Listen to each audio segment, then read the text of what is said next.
I'm Jessica Chase, curator with the County Museums, and we're here at Mariners Park Museum in South Bay, Prince Edward County.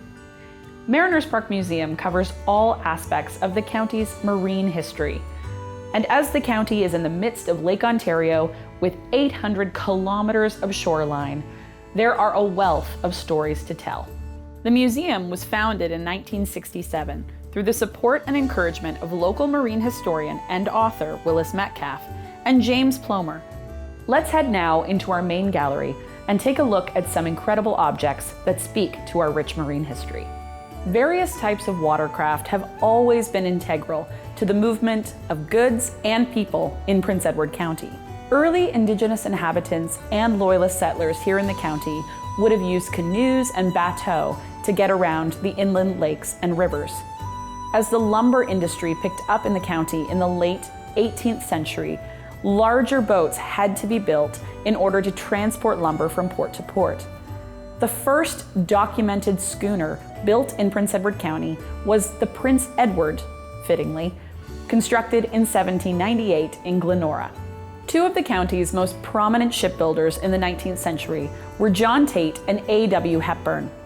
Their shipyards employed hundreds in the county and built some of the area's most prominent schooners and freighters.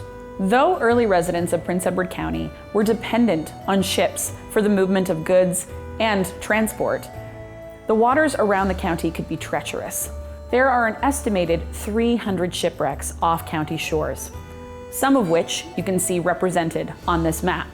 Of the 300 estimated shipwrecks in county waters that have been even partially identified, one of the more famous is the schooner Picton, which was built by John Tate and went down in 1900 during a storm with all hands aboard. We've all heard of the Bermuda Triangle, and Prince Edward County has its own version of it, the Marysburg Vortex. The Marysburg Vortex, which also forms a triangle between Point Peter, Wolfe Island, and Oswego, New York, represents a part of Lake Ontario that has very unpredictable waters. It's also been said that there are magnetic anomalies inside the vortex that distort compass readings, making it very difficult for ships to find safe harbor. A ship that may have been affected by this is the Bavaria, which was lost in 1889.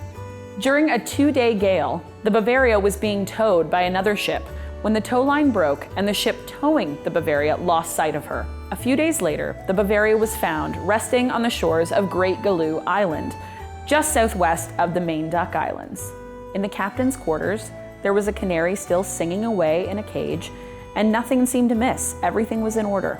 A few days after that, however, the Bavaria's yawl boat, or lifeboat, was found waterlogged, but with, again, no crew members inside. It's possible that the Bavaria's crew felt that their lives were endangered and exited the main ship into their yawl boat at some point during the gale. But the fact remains that no evidence of their whereabouts has ever been found. Sailors had to learn how to tie all sorts of knots because there are a lot of ropes on a ship. They also had to learn how to use various navigational tools like octants, sextants, compasses, and binnacles. In addition to navigational tools, there were methods of communication that sailors learned to talk to one another, including flags, lights, and also Morse code, which was often used by members of the Navy. Within a few decades of schooners first being constructed in Prince Edward County, the commercial fishing industry started to take off and would be big business here in the county, especially here on the South Shore, throughout the 19th and 20th centuries.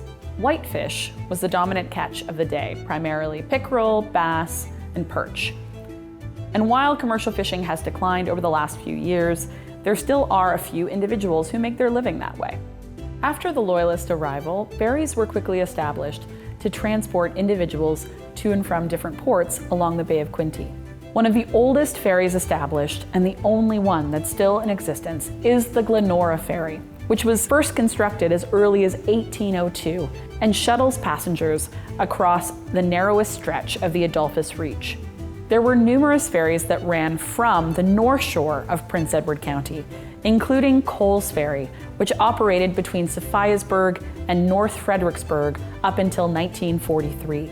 Coles Ferry Wharf included a commercial store and was a popular pickup and drop-off location for steamer passengers. A number of items from Coles Ferry operation are on display here at the museum, including this lifeboat. Late in the 19th century, the railway was introduced to Prince Edward County, and this meant that shipping wasn't the most popular method of transport for goods and people. This led to a shift from boats being used strictly for work to being used for play. The most infamous stories associated with county waters are those of the rum runners.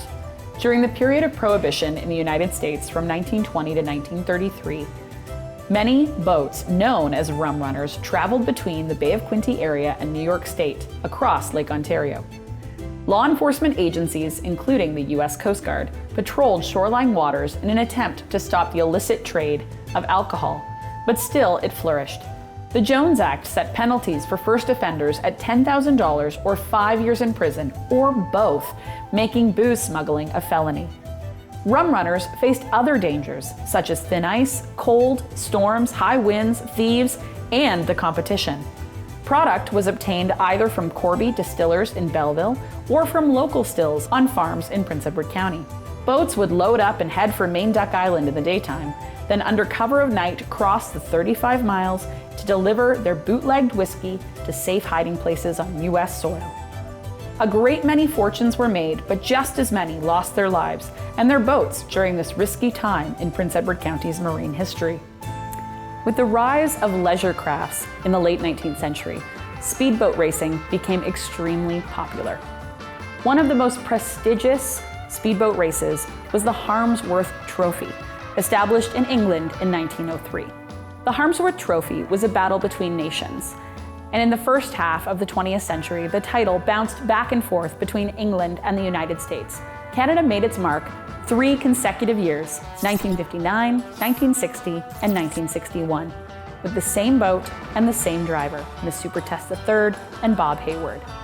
Bob Hayward joined the Super Test team in 1957 as a mechanic, but is of course best known for piloting Miss Super Test III to her 3 Harmsworth trophies. Miss Super Test III and her predecessor, Miss Super Test II, were hydroplanes. What made their design unique was their ability to trap a cushion of air under the hull and create enough lift to largely balance the weight of the boat as the hull passes through the air. Speeds of hydroplanes, even in the mid-20th century, would approach 200 miles per hour. Many men from Prince Edward County served in the Navy during the First and Second World War, including Chief Petty Officer Augustus Eastman Lighthall. We have a number of items at the museum associated with Chief Petty Officer Augustus Eastman Lighthall, who was killed aboard the HMCS Alberni when it was torpedoed and sunk on August 21, 1944. The Alberni was a Flower-class corvette that was designed for anti-submarine warfare and accompanied supply ships across the Atlantic, the Mediterranean, and the English Channel. I mentioned Morse code earlier, and actually over here we have a telegraph that would have been used by sailors to send messages that way. Above the telegraph is the story of Flying Officer Barry Allen Newman, who was a member of the Royal Canadian Air Force who died during a training exercise when his plane, a P-51 Mustang, went down in the waters by South Bay. One plane with strong ties to Prince Edward County is the Avro Arrow, the flight test models for which were launched from Point Peter. One of these flight test models was recently recovered by the Raise the Arrow campaign. The Main Duck Island Lighthouse is over 80 feet high and was constructed in the early 1900s. However, the first lighthouse built in Prince Edward County was done on False Duck Island, and the remnants of it are behind me. The False Duck Island Lighthouse was commissioned in 1828, and the light wasn't extinguished until 1965.